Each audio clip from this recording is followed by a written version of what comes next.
100 years ago, there was no metal music.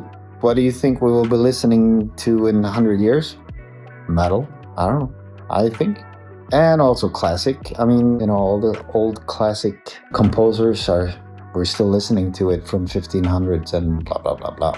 So I still hope the music that's around today will still live on.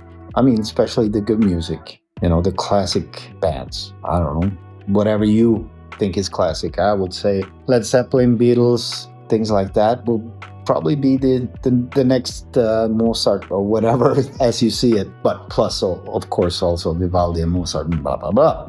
What criteria do you have to use to choose your guitars? Whatever feels comfortable, I would say. Live, it has to look good. It has to be cool. But in the studio, I use anything. I have a green Telecaster that I do all the clean picking on because it sounds so great. So it's in the studio is more about what it sounds like. Live, it's more about what it feels like and what it looks like. So is there any rituals before you go on stage? Yes, I have to take a leak every time. If I don't do that, the show will be really bad. Even if it's just a drop coming out, I have to pull down my pants and just go, and then it's time to go. Do I have any cats or other animals at home? No, but my brother has a cat that always comes by and we feed him. Astor is his name. He's a really cool guy. How old do I feel mentally? 5-year-old. I mean, I'm really immature in my ways and I'm comfortable not being grown up. You know, I can be grown up when I need to, but I prefer not to. So the last question here that I got from you guys is about my tattoos, and I can give you some insight of that. I mean, this feather here I did when I was 15. I actually did it myself with a toothbrush, and then 3 needles was melted into it and dipped in ink.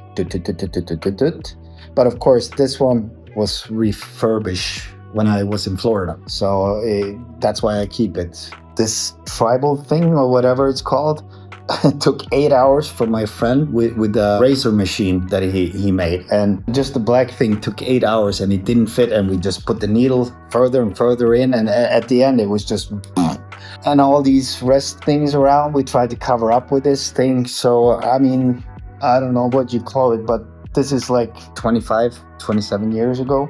My friend at the motorcycle club, Ted, did. That's when he started also a little bit. Then we kept on going on the other side because I really love Giger, you know. He did this one a couple of years later, and we just started filling it out, going blue, blue, blah, blah, blah, blah. And here's some cool alien stuff. And of course, the universe, because I think cosmos is where we all are. We are just souls, you know, that are on some kind of, you know, we're changing vehicles constantly. And I think the soul is the universal thing that just keeps on recycling and recycling. The body is just another vehicle, like when you buy a new car or something like that. So I think the essential thing in the universe is the soul, and that lives on forever. This one I actually did up in Umeå in Sweden, in between sound check and a gig. It looks really cool. It's the latest one I have. I actually had on this side the Osculum Obscenum cover, just the body and the 2 heads. I actually took it away because it really looked bad at the end, so I had to cover it up. I got a couple more tattoos, but unfortunately I can't show you that because yeah, whatever. Thank you everybody for sending your questions. I hope it didn't take too long to answer them, but you know, there's always a moment for something, you know. So thank you, and see you soon.